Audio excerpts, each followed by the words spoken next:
Hello and welcome to episode 96 of the Remarkable Results Radio's Town Hall Academy. This is a very, very important summit and one that your help is needed. In fact, it's required. We're talking engaging our kids in the automotive. I think it's our responsibility as adults and as leaders of our tribe or our car tribe, any tribe, to give the youth exactly what we needed when we were their age.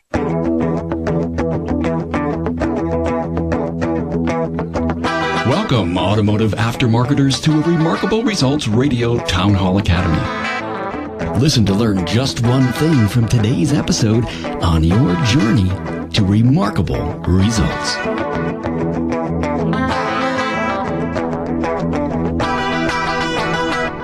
Hey, Carm Capriotto here. Now, this is required listening if we're going to fix the technician shortage. There are important initiatives going on in our industry all over, but none can happen without your involvement. This episode has a few dynamic blueprints on how you can get involved. Hey, I want to thank the supporters of the Town Hall Academy, Jasper Engines and Repair Pal.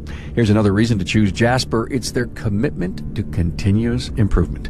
Their investment in research and development, product updates, and remanufacturing processes means Jasper provides the perfect product.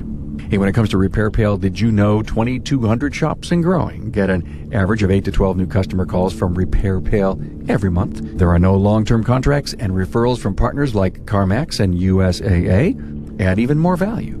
Go to repairpal.com/shops.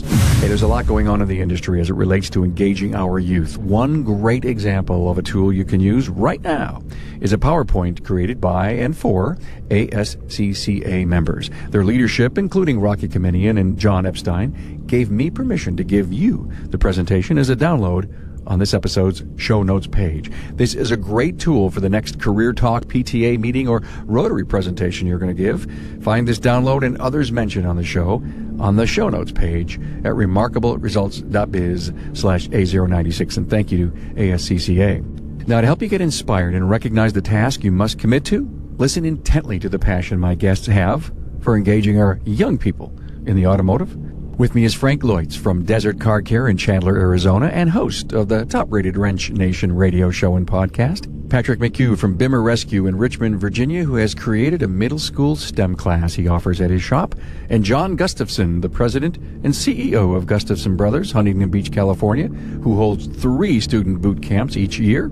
And Steve Ford is with us, an auto industry veteran and award-winning broadcast journalist and educator. You'll find Steve doing volunteer work as he contributes to skilled trades and youth career outreach programs. Hey, I want you to know that this episode is a call to you to step up and get involved in your high school or college advisory boards. Stop by a school and offer your help to the instructor or department chair. I guarantee they'll welcome you with open arms. This episode will give you many ideas on how and what to do, from volunteering to creating your own personal initiative in your business and community. If we don't, we fail because we didn't take the steps necessary to engage and help our education system and enlighten the students to the high-tech and awesome careers in the automotive. They will only know about it from you. Find the key talking points at remarkableresults.biz/A096. And remember, your learning curve never sounded this good.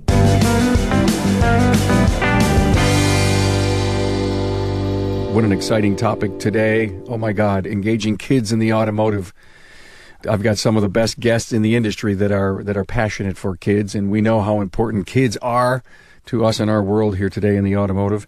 Frank, you talk about meeting kids in the sandbox that they play in, and I love that concept and philosophy. Yeah, no doubt. I mean, I think there's 2 things happening that we could be.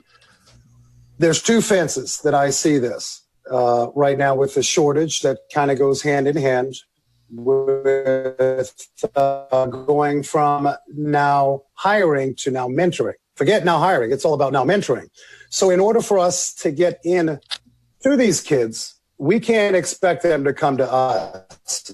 So in all fairness, we all have our car clinics and we do things in the garage, but we really need to get out to where they're at, the YMCAs, any Boy Scout, Girl Scout events. And so the reason why I say this is, in my opinion, in sort of doing this for inside of 10 years, the kids are comfortable in that environment. they're uncomfortable and excited to a certain point in our environment, but to get out to where they're at, to where they're super comfortable, then we can transition them into our house. And so I've seen success doing that here at the garage and sort of mentoring a lot of these kids that come through. We'll start in their backyard with the MCA. ICANN is another group here in East Valley where we're at. And then we action plan follow-up start inside of our garage. Frank, we're losing you very often. Your words are slurring over the Wi-Fi terribly, and I know that you're saying incredible things. But thank you very much for helping us understand that the sandbox and where we need to play. Now, John, you hold a summer camp. I think it's a fascinating experience for youth. And can you tell us how many times a year, what it's about, and where'd you come up with the curriculum and the idea for it? In Huntington Beach, the auto shop programs have all but closed. There's just one, I think, in the district. And the young people we know we have to reach to be able to get them at least interested in the auto profession so they begin to want to learn and grow into our industry over years. So we created what's called boot camp, youth boot camp for auto. And we have them during the school breaks, such as spring break, summer break, and winter break. So 3 times a year for 5 days at a time. It's a paid program that we solicit the students on our Facebook page and our newsletters and at the front counter at the Gustafson Brothers facility. And the parents sign their children up. If they happen to be less affluent children that want to come in, and we take them 13 through 18 in this program, and we call it once they're to encourage them, we call it Intro to Auto. And in these 5-day sessions, they go from 8 to noon, and we encourage them to be on time. We have them put their cell phones on the table, and we ask them to use them. We have them do calculations. We have them look up what is the meaning of VIN so they can learn certain things about the industry, and that way they're fidgeting with their phone at the same time they're learning something. We call it Intro to Auto because we share with them what a concept car looks like, how it gets designed in charcoal and then clay, and then once engineering takes over, and then manufacturing, distribution, sales, financing, insurance, and service and repair, collision repair, and ultimately recycling. Customization fits in there too. But so we take them with a structured program in these 5 days, these 20 hours, from the concept to dismantling and recycling. And every day there's a worksheet and there's a purpose. They also get hands-on every day because the young people don't sit well. So we take a single cylinder Briggs apart and put it back together, take the head off of a V6 engine and a stand, a number of things along the way to encourage them to show us with their hands and their minds that they're interested in the profession. John, let me stop you for a minute. Fabulous. In fact, if anyone's listening to this, they're going to say, we got to do this. But more importantly, how did you get this idea? Where was the impetus to start this? In our market, because the schools don't teach auto, we built a 5,000 square foot warehouse, used half of it for collision parts and the other half for training center. And we intended from the beginning back in 2010 to have a school that was a satellite of the high school system. But if you know anything about regulatory bodies in California, it's almost impossible to get the school to step up and make a program work that's not within their career interest. Okay, take us to after the 5 days are done, what kind of feedback are you getting from the students? We actually get feedback daily. They have a worksheet at the end of the day that is intended for them to fill out, and we collect them at the end of the day. They grade the program based on content and delivery and whether it was relevant to what career paths did they see within the content. And would they recommend it to a friend? Have you seen any of them go on to stay inside the industry, to go to post-secondary? Yes. Well, let me back up. The few that are 18 have an opportunity to go to post-secondary, and 2 have. The 13-year-olds are still in entry-level high school, late junior high. And so they're not yet eligible to get into post-secondary. Okay. Frank, in what you do inside the shop, by the way, the social media picture that we have is Frank and just, it had to be 20 kids with you, Frank, inside the shop. And I've seen some of the videos of what you do. Is what you're doing similar to what John is, or is it kind of just a couple-hour event? Absolutely. So, we talk about processes. We talk about our business models. And really what's new, how are we going to incorporate a few more pages to mentor these kids? We got to mentor. I want to bring up something because I think what John and Patrick and what Steve's going to talk about is many of us are stretched for time, right? It seems like this economy has got us blazing away. I want to say that at John's school, it's very easy for John to say, hey, Frank, pick up a phone. Let's chime in live. And can you show the kids what you're doing that's pretty interesting at the garage? So I want to leave people with the nuggets that, you know what, we're all busy, but that's not a good excuse. Pick up the phone and help out your instructors. One of the things that we can all agree, and we all get the emails, the advisory board emails, there's 100 people and maybe 4 people show up. You know what? It's time for us to use technology. So if you could make it to an advisory and in your gut and your belly, you want to be a part of this, pick up a phone, offer to the instructor a specific time that says, hey, I can call in through the phone and let's do a Facebook Live. That's a great idea. So just want to put it out there because a lot of us listening right now, definitely we can all respect our time, but we need from us within organically. No one else is going to do it. We need to help John. We need to help Patrick. We need to help Steve. I could use all the help in the world on all levels, but I'm just saying, let's get there with technology. I love it. I truly love it because I don't think many of us have thought about if we can't leave the business and invest in that extra hour of commute time, Frank, and you know how tough commute times are in these big cities, we can do it with technology. Be a guest instructor through technology because every classroom that I know of has some kind of way to project, and they're all internet connected. Wow, that was wonderful. Okay, STEM, Patrick. When I interviewed you back, I was just awed by the concept of having a science, technology, engineering, and math class. But I have to beat you to the punch. The thing that I loved about what Patrick did is he calls it, what'd you call it? Cheap marketing or something? I can't quite remember. Lazy marketing. It was fabulous. Lazy marketing.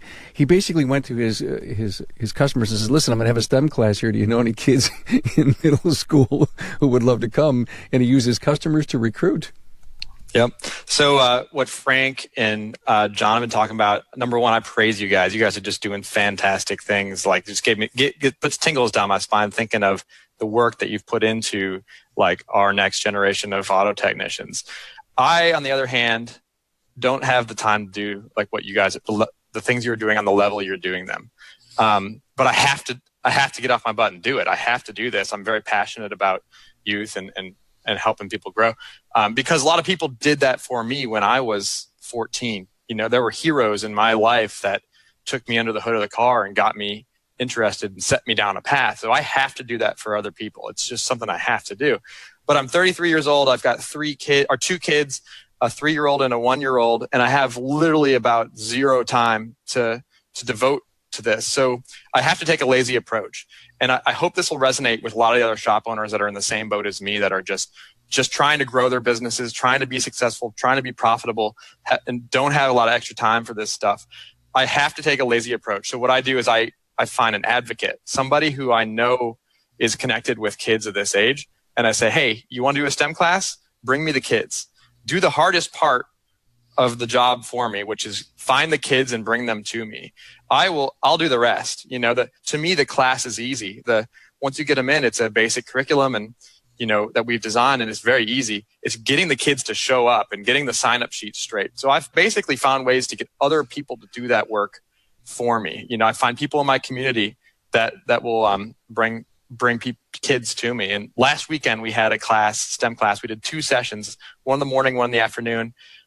Boys in the morning, girls in the afternoon. I taught 21 kids how to change a tire, how to jumpstart a car. We talk about energy. Chemical energies and the gasoline, and mechanical energy is what we need. How do we turn chemical into mechanical? And what are the byproducts through friction? We have heat energy. We have to get that heat out. We get really into the science of it. It is just so much fun. And, as you all know, some of the kids latch on and just go dive in, and they're asking these really cool questions. And some of the kids, at worst, will leave knowing how to change a tire or knowing how to jumpstart a car. So I think I want all the listeners out there to know that you do not have to create a giant school. You don't have to deal with political school systems and stuff, but you do have to do something. And there are very easy ways to do it that require about 3 hours of time on a Saturday, and that's about it. That's all the time I have. And I'm still, there's probably hundreds of kids out there that know how to jumpstart a car because of me and because of, the stuff that I'm doing. And I hope maybe one of them will come to our industry. 1 or 2 of them maybe will come to me and work for me in my shop. How cool would that be? So, Patrick, is part of your dialogue trying to explain or show a career path? Absolutely. So we devote the last about 20 minutes of the session to going on Indeed.com and Google and looking up careers in Richmond and what do they pay and what, and then we lay out what you would do to take that path. There is a community college in Richmond that has night classes you can take, even in high school. I also try to highlight that you don't have, maybe the STEM stuff isn't for you, but what if you're good with people? We need good service advisors. We need people who can sell cars. We need people who can design cars. There's more to it than just technical, being a technician stuff. So yeah, we always point them down the path, that they might want to take. Okay, your customer's engine or transmission has failed, but now is not the time for them to trade their vehicle. Not without a working engine or transmission. Besides, would they have kept their vehicle another 3 to 5 years if their engine or transmission had not let them down? Well, if you answered yes, then Jasper Engines and Transmissions is your choice to give your customer's vehicle new life and many thousands of miles of enjoyable driving performance. When considering the high cost of a new or newer used vehicle, there's a pretty good case to be made for your customers to replace a drivetrain component that has failed or is delivering poor performance, rather than trading their car, truck, van, or SUV. Install a quality remanufactured Jasper product for less than your customer would have to invest in a different vehicle. Go to jasperengines.com to learn more about the money-saving value of Jasper. Carm here, and I'm with Repair Pail certified shop owner David Johnson of DJ Auto in Provo, Utah. Hello, Carm. So did the evaluation that they did for you bring some insights into your business, for example, your customer service? Well, we have a premium repair facility here, so we fell right into their criteria. That was the easiest part. It's fun seeing our industry change, and they have a lot to do with that. The Fair Price Estimator, how do you use it? The Fair Price Estimator, we leave that for our customers to use for the most part. But the best part about that guide is if someone has some questions, you can lead them to see the same screen that you're seeing to help them walk through an estimate so that they can sometimes better understand it. I think many of the younger generation are very, very technically savvy, and they want to see it. They want to play with it. They want to put it in their hands. And when they know that it looks good on their end, they're more comfortable doing it for you on your end. It's a powerful tool because it helps us communicate with our client base. Here's a reminder to get in on the December swag. We'll have a random drawing in the first week of January 2019. Get a collector's coffee mug and mouse pad. The password for December 2018 is wisdom. Hey, Steve, I want to get you in here. When we start to think about our skilled trades, and technician is one of them, be it call it mechanic or whatever, we're hurting for that. And this is what this grassroots stuff is about. I know you're working hard for that. Thank you. first of all, and I have to tell you how fun it is to be with all of you, because what each of you might agree with and others out there is it's so neat to think, none of what we're talking about is relying on public education. And public education has done a wonderful job, or we wouldn't be in our careers. Yep. The problem is public education said, well, we're advancing. The globe is moving forward. So we're sorry that you kids and all you instructors are not relevant anymore. And that's I'm sounding like a militant, so sorry guys. But I was an auto shop student, and an auto shop teacher turned my life into I'm on a field trip for 35 years. And I go back and see my auto shop teacher. He was at my wedding. He's at my Thanksgiving. We're at his house on Christmas. He's family. And I know most of you guys know the camaraderie of the car industry. It's the most dimensional and exciting field you can go into. And the reason so many other trades, want our auto shop students and our technicians is because we do plumbing, electrical, problem solving, critical thinking. You guys know I'm not going to preach. This is the true choir. So, Carm, I really appreciate what everybody's saying. And it's interesting that it echoes to me. I have 2 teenagers now, so I'm about to get one off to college, so I'm about to get more free time. But the idea of that lazy marketing is fantastic, because that's collaborative. That's collaborative work that makes, we all have our excuses not to do things. There's a great quote I heard: everybody has the power to do nothing. So each of you guys are not accepting that quote. You're saying everybody has the power to do something. You have little kids that are 3 years old. Then you come up with a way to break through. So, Carm, with respect to your time and others speaking, I'll pull back. I could just listen and not talk. I'm doing things that are similar. Steve, you talked to me about contagious collaboration, because does that kind of define what Patrick's doing? Exactly. The thing I've found, and you and I have talked obviously over the past year since I first met you, about this incredible topic that 15 and 20 years ago would have been a much better time for us to be doing this. Nothing wrong with us doing it today. Thank God we're here.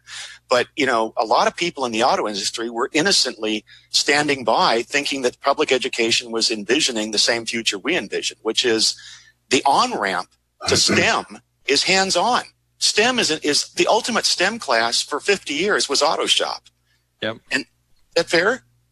So, to your point, and to tie that down, Patrick, and Frank and John, you guys are awesome, because you're telling everybody who's watching and everybody who will watch this town hall that you don't need a prescription handed to you. You're entrepreneurs. Be entrepreneurs in education.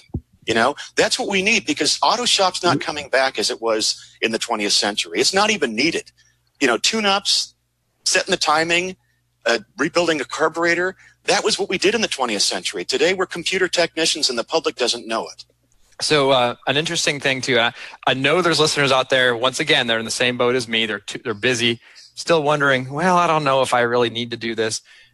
These STEM classes have opened up doors for me that I didn't think would ever open up.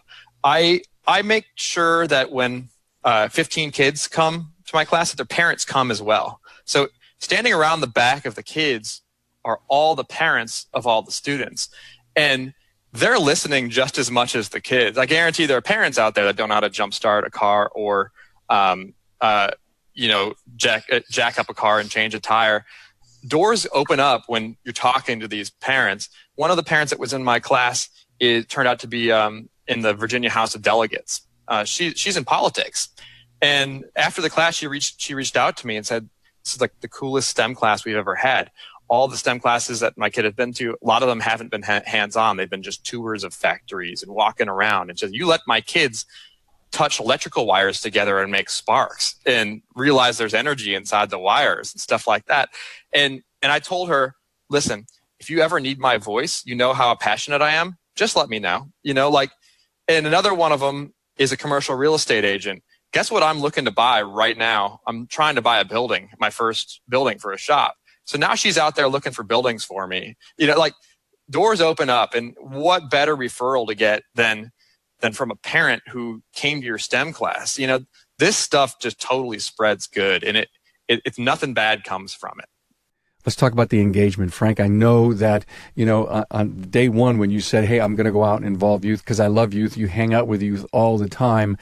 Give us some advice, everyone, on how we can get this to really happen. So one thing I think we all need to consider, and I want to follow a very good point that John brought up earlier. John, when he has these kids in his class, are going right to the cell phone. What I want folks to start thinking about is we, for years, had a tendency, we took these kids, if they were entry level, and we got them involved with fluids. I think what we need to do is turn that completely around, get them involved with checking data stream with the lead technicians, get them involved in identifying that these cars have controlled area networks. I think that is where their head is at. That is where their brain is at. You know, I mentioned that we are in a me economy.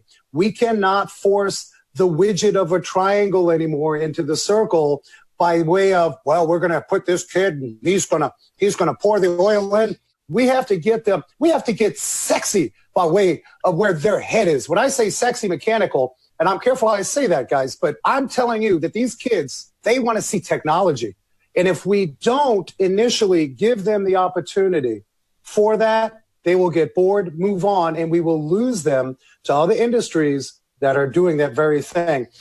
Patrick mentions the STEM programs from that by way of not even thinking about all these opportunities. And I always said, you put car people together, put us in government, we'll take care of it all. And so kudos to you, for Patrick, for getting some great networking and all that kind of stuff. But we have to get these kids into technology first.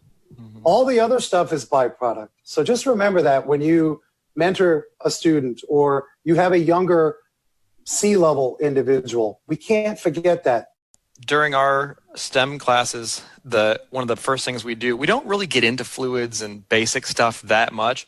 We get the Autologic scanner out, we plug it into a BMW, and I show the kids how to activate the headlights.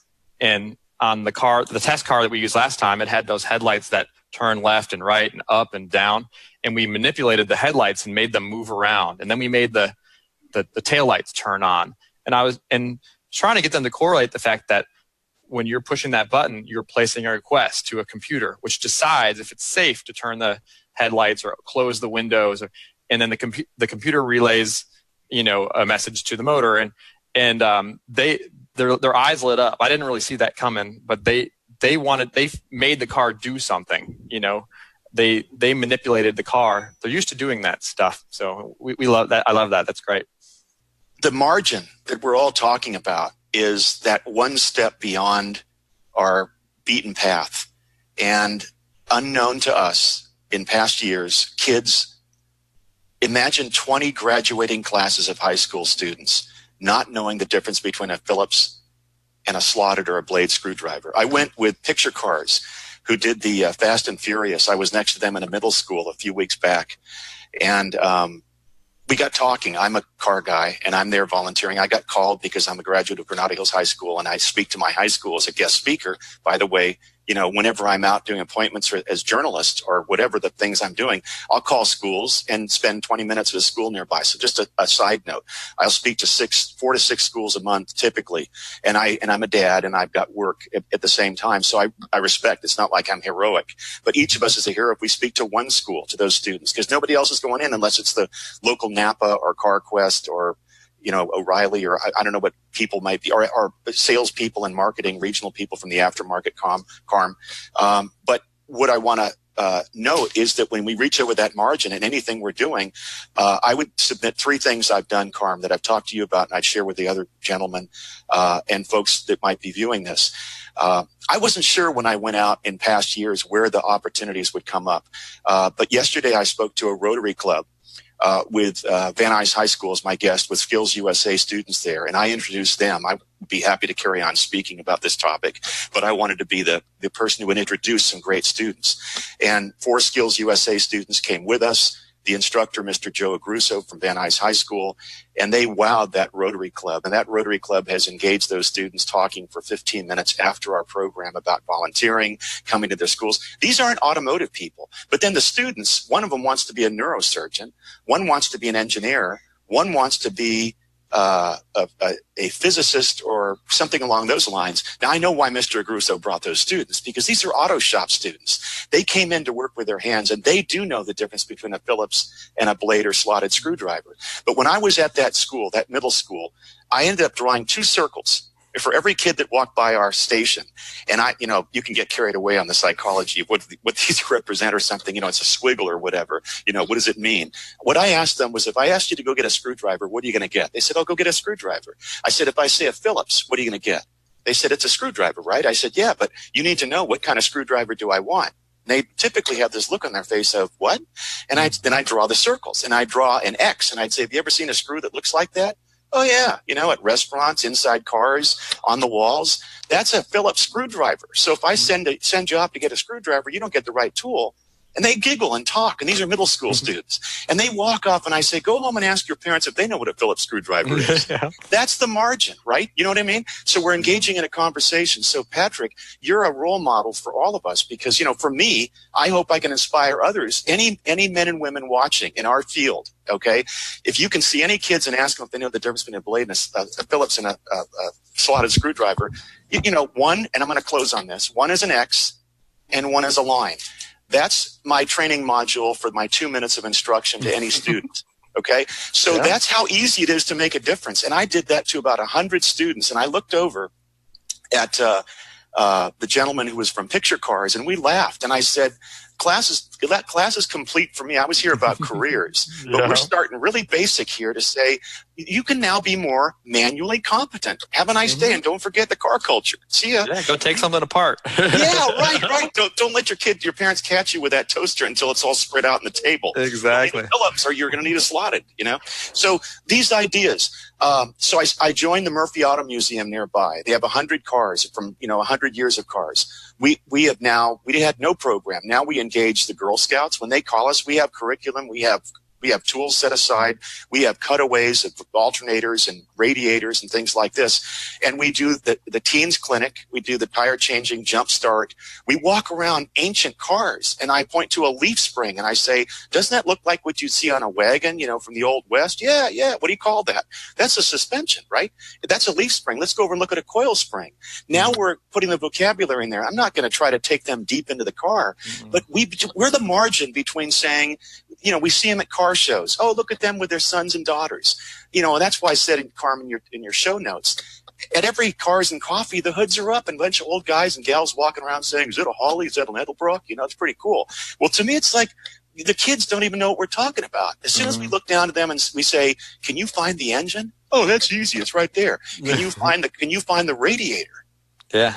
And then they're like, what's a radiator? You're talking about doing things on purpose and not just letting all this assumed knowledge that we think we have is going to find itself into these next generations. It's true. And we're the ones. Nobody else is going to rescue our nation right now. We are the ones. I'm not talking about political speech. I'm talking about it's the way we've always been. I think Patrick alluded to this. I know I've talked to John on the phone before, and I can tell Frank's a fire spark where he is. We are inspired by people like us. That's why Patrick said, I can't not do this. He can't live by, I have the power to do nothing. So thank you, Steve. Patrick, where do we duplicate this? How do we duplicate, where did it come from within? How could we share with the other 250,000 shop owners that are out there, whatever that number is, to get them to dig down? It's easy. You got to look back at where you came from and where you were when you discovered what an X or a minus sign was. And I know exactly where I was. I was in my basement, and neighbors were bringing me toasters and blenders and stuff, and I tinkered down there. I had a basement. I had screwdrivers. I had a mom who was okay with me doing that stuff. Then later on, I had other heroes. My dad bought an old car that we fixed up together, and then a neighbor had a lift in his garage and took me to the next level. We just got to be there for these kids along the way. Yeah, but it's not happening today. I mean, are they going to take apart their Nintendo, and is that the same? Bicycles, anything. right? You can listen. remember in school, you guys, how many of you were unscrewing and opening up your pen, taking out the spring, modifying it maybe, seeing what it would do if you took the spring out, or, who doesn't know the inside of a Parker pen who works on cars? They don't look at, I'm not saying you have to disassemble the whole thing, but, I think it's really cool that my son is 14 and loves video games and technology, but he's out there. He was 12 when he was doing tie rods with me in our garage, complaining, come on, I want to go do my video game. But now when I go out with friends and they say, does your son know about cars? I say, this guy's changed tie rods, and he glows. Now the fact, sorry, Carm, he's a sports guy. No. Thank you for that. It got me to think, asking Frank, do you see the glow in the eyes of the kids that come in the shop? One of the benefits, we can do our Car Talk show anywhere. And I decided 3 years ago to do it at one of the premier technical high schools in the country. In fact, I was in-house with Mike Rowe in Kentucky a few years back. We did the Skills USA. This is the gig. And people buy from people that are interested in what they're doing, that can talk about it. These kids, if they can talk about these programs that we're talking about to themselves and their peer group, they're not listening to us half the time. So when I can get these kids on the show talking about their success, peer-to-peer is what sells. As far as they're concerned, all these guys, they're talking about carburetors and whatnot. But if they're talking the language of their peer group, and so one of the parts and components of our show is brand reach. And the me economy, it hasn't changed much. We did it when we were kids. Hey, if we were messing with an erector set, bam, the kids next door were messing with an erector set because that was the cool thing to do, erector sets. Now, if they're drift racing and they want to get into suspensions and things like that, perhaps my NHRA background may not mix with that. We have to remember peer-to-peer, meet them where they're at, or else we're not working smarter. So I would like to add, because this will be continuum, if there's any instructor, shop owner, student that wants to come on our show, we dedicate the fourth quarter of our show to anything community and education. There's no hoopla. You call us, you're on the show, whatever we can do to promote. It's one of the reasons why I created this show and this platform. Isn't that a perfect example of Frank saying, if I don't do this, why not? Why am I not doing this? I've got a radio show. I can make real estate available to lift up these students. And if every automotive radio show, if every auto repair shop, and I know that's dramatic, but it's not out of the question, because the event that I went to yesterday, the Rotary Club, we spoke with this auto instructor. I had spoken to them 2 years ago. Through them, I ended up being directed to a juvenile delinquent center where I teach a class once every month on a Saturday to kids who have zero connection with society almost. They'd be in juvenile hall if they weren't at this intermediate campus, which is a kind of like a little neighborhood with its own school and church and so on. And they're unreached. And if they don't get reached, they're dropped off into society with no skills. So what I'm looking back on is the opportunity to step over that margin in every capacity that we're in. So that when I was at the Rotary Club meeting yesterday, the instructor told that audience, which was 30 people or 25 people, whatever the number was, otherwise unaware, all influentials, all opinion leaders, all entrepreneurs, and all in the community, as Frank and Patrick and John would know about our ripple effect in our own communities.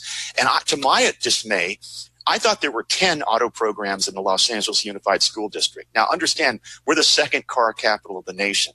We have too many cars, but we're car people in Southern California. And John and I, and Frank, Patrick, it really radiates across the nation. Vic Edelbrock was L.A., Ed Iskandarian's L.A., all these people, and it emanated the hot rod culture from largely Southern California and a lot of stuff from the East Coast. But the reality is that you'd think in Los Angeles we would have more than 10 auto shops in our high schools, right? We're like New York, second to New York in population.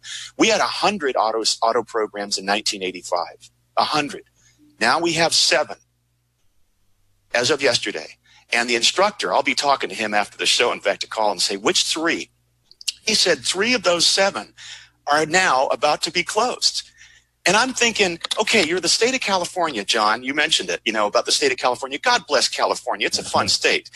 We're kind of whacked. I mean, I like being whacked here, too. It's like we got the ocean and Venice Beach and our own Coney Island, kind of Santa Monica Pier and this type of thing. And then the Silicon Valley, which is a wild place in itself of great ideas and innovation. We should be ahead of everybody in innovation and education. We led the nation. Remember California only for auto parts back in the 70s and 80s? The U.S. looked to California to lead the nation on advanced technology and emission control. And we had the lowest training support for our top-level technicians in the nation. And now we're going from 7 auto shop programs in Los Angeles to 4. So my observation is that's how fast this thing's going the opposite direction. And here we are in a small enclave on panels on a TV, on a computer screen. The word has to get out. With you saying that, it brings even more credence to the discussion that we're having here, and that we know how important our technician shortage issue is, and I really think that the industry is accepting the fact that we've got to do an awful lot about it. John, I want to ask you, Patrick, Frank, is there anything you'd be willing to share with the audience as a download? Any kind of you've done so much work, Patrick, on STEM. You created this thing. You've got your outline. John, you've got a 5-day boot camp. Okay, I want to do this. Why would anyone who wants to do this have to reinvent the wheel? Is there anything you guys would be willing to share to help people get this going? I've got that one. The Auto Talent Co-op that we created is truly a co-op to take the best of what everybody does and get it out there for the rest of the profession to take charge of. So the Auto Talent Co-op is what we created as a nonprofit to grow interest in the profession and refill the pool of technical people who don't exist currently. By the way, when John and I did an episode probably 2 months ago now, John, we talked all about ATC, the Auto Talent Co-op. Is what you're saying that this, if you will, class outline appears in there? The Auto Talent Co-op is 5 core groups that have 5 people per action group. We call them action pods that meet once a week.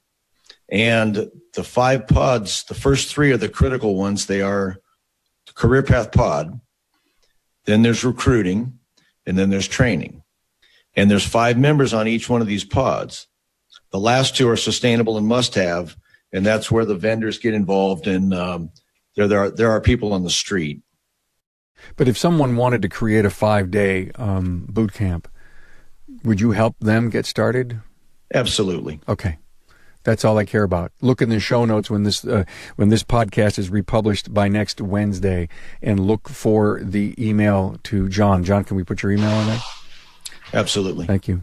Patrick, what about you?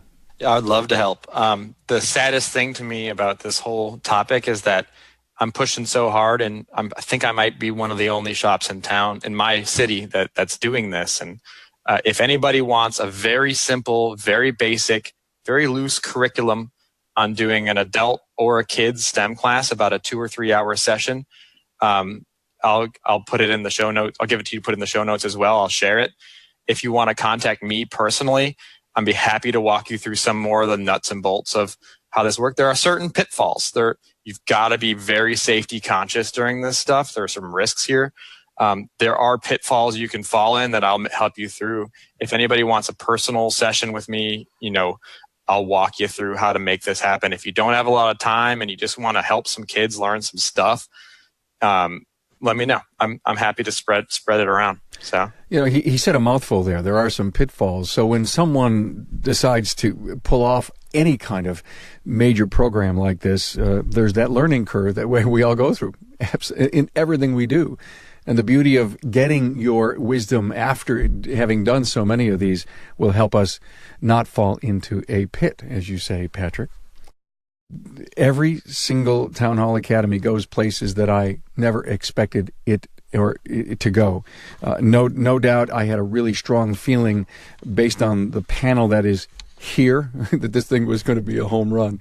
And the only wish that I had, I guess, is after I always close out these shows and I reflect on some of the life-changing comments that came out of the show. I hope this will make a difference, and if we can get I'd love to be able to set a KPI that I cannot measure, and that would be that 1,000 shop owners in the next 2 weeks will do something that you guys are doing or that we recommend that they do to get more engaged in our youth, in our industry. So let's go around the room and, please, maybe it's a, mano to mano plea to the rest of the industry to tell them, hey, get off your best intention and do this. John, let me start with you. I'm really focused on the generous amount of knowledge that we have to have in this profession.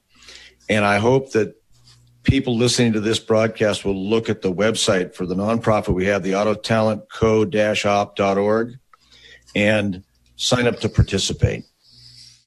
We can make a difference taking best practices and making them available to everybody. And I've made a copious amount of notes from everybody here on how I can improve the programs that we are already doing. And I'd love to beam in and be on one of Frank's, be on like a webcast at the same time with these students in the room at one of the summer camps, Intro to Auto. How cool is that? Frank, that was a home run, Frank. And I don't know why we haven't thought deep and hard enough about that, but it doesn't necessarily always mean that we need to be in front of education. We could be, Patrick, someday you could just get Frank to come on your STEM class and, put him up on the big screen and, let Frank do his passion for youth and get him some new listeners too, because if people are going to be interested, then they're going to want to hear the things that are going on in every one of your worlds, and especially the way Frank is engaging youth down there. Frank, let me go to you next. Yeah, I'd say, what? Just get started. Don't get complicated. Keep it simple. Meet them where they're at. We all have our individual unique talents. There are kids out there, and we did not mention this, going back to John, Steve out of Ventura, we're drag racing against gangs, graffiti. There are a lot of misguided youth out there, and those programs are hungry for garages. The police chief out of Ventura, California, who is now the City of Phoenix police chief, City of Phoenix has brought that program here. We're looking to bring that program in our backyard here in the East Valley. So think out of the box a bit, but do you. Be passionate about it. These kids need us. And we just happen to fix cars. Let's not forget that. So keep it simple. Absolutely. Get your phone. These instructors, they need help. And if you want to be on the show about any program, that's a vessel. So I'd leave it at that. Thank you, Frank. By the way, next Wednesday, I'm going to do a Carmcast from Erie Community College. I'm an advisory board there. We're having our open house career day there. And so I decided that I'm going to broadcast live and hopefully with a student or two and maybe even a person from the industry looking to recruit students. And I, I'm doing my part. Maybe I should be doing more, but I'm doing my part. Thank you so much. Patrick, I'll give you the last word. Steve, you're next. Thanks. I got a couple of bullet points. Again, as I said in the show notes, the nation is very concerned with this hands-on issue. The reality is I can't imagine any conversation we could enter into in any restaurant, any business without people nodding their heads. So Frank's approach, all of the approaches are terrific. But Frank, I love what you're saying, because what I would tell you folks is collectively here, but also anybody watching, I'm not affiliated with anything. And I don't have any place to point people to except Tech Force or Auto Talent Co-op or Frank's radio show or Patrick in his own backyard, because that's what he's doing. I mean, the collective thing that I'm seeing here is kids yearn to be a part of a tribe. We have the highest suicide rate in history, the highest dropout rate in history. And we're on a conversation here inside of a little enclave. It should be, you see silos across the nation at farms. No farm it doesn't have a silo. If the silo's there to supply that community or that farm, we're the silos. And if we're working independently, I'm thrilled. You can go to Tech Force or Auto Talent Co-op or what's the apprenticeship? Our friend Mike Davidson. What's the name of this apprenticeship? You guys know. I mean, with all due respect, we need 10 Tech Forces. And we are those 10 Tech Forces. Tech Force is a big rock dropped in the pond that we are. But we have to be at the other end of the pipe. They're the top of the pyramid. What Frank's talking about is like dropping out of a helicopter. You're a paratrooper. You don't have the cavalry. What are you going to do? You're going to sit there and cry? Or are you going to get up and start figuring out how to make fire and build your tent? So what my point is homeschools, churches, PTAs need speakers. Rotary clubs need speakers. This is something I've never said before. I want you guys all to listen and know this is to me. I know I'm a hot rodder, okay? And I know I'm not an agent of the status quo, okay? So I want, and I have walked into auto program advisory councils or administrators' offices. As an individual, I've also walked in on duty on behalf of the industry when I've been working in this capacity of youth outreach. And I've asked people who are out in our audience to think, what's going to happen if you don't have a lot of time and you got little kids and you got a busy business? Pick up the phone, call your local high school, ask for the principal or the vice principal or anybody who will take your call as they're scared to think, an auto instructor is calling me. Oh my gosh, what am I going to tell him or her? You know what I mean? And you say, can you tell me what your budget is for your auto program? And even if they don't have one, I'd love you to call on that level. Well, we don't have one. Really? Why not? That's a phone call. Now, that's sort of the militant side. The polite side would be they have an auto program. What's your budget? Number one, they better know. Number two, if they know, they better be proud of that number because you're a stakeholder in that school. And if we did that all these years, I promise you, LA would not be moving down to 4 auto programs if shops were calling. They don't know to call. So I submit that. And in closing, I would remind you, you have a local auto museum in almost every city, and they don't have enough volunteers. Why aren't automotive technicians the awesome volunteers that we can be at an auto museum? What a great background to teach about cars in. That you got the environment, you got the space. If you go out to your local community, it's about you, Frank. Like you said, we're all ambassadors, and we can go do this. Thank you. Well said. Well said. And the museum piece is something I wrote down. That's going to be my biggest takeaway. And I think in every community we can do something with it. Patrick, thanks for being here. Thank you all for being here. By the way, before I let you all go, let me thank Frank. Patrick, just hang in there because I know you're going to hit a home run here. Thank to Frank Leutz from Desert Car Care and Wrench Nason, John Gustafson from Gustafson Brothers and ATC, Patrick McHugh from Bimmer Rescue, Richmond, Virginia, and Steve Ford, the car guy at all. Patrick, last word. So I'm going to keep it short and sweet. I think it's our responsibility as adults and as leaders of our tribe or our car tribe, or any tribe, to give the youth exactly what we needed when we were their age. And that's what we need to do. That's why I focus on 14-year-old kids, because that's when I blossomed and developed as my skills. So just keep that in mind. If you're struggling with your why should I do this? Just keep that in mind. Give kids what you needed at that stage. Beyond my expectations, guys. Have a great weekend. Thank you all so much for contributing to the Town Hall Academy. Thanks for being on board to listen and learn from the premier automotive aftermarket podcast. Until next time.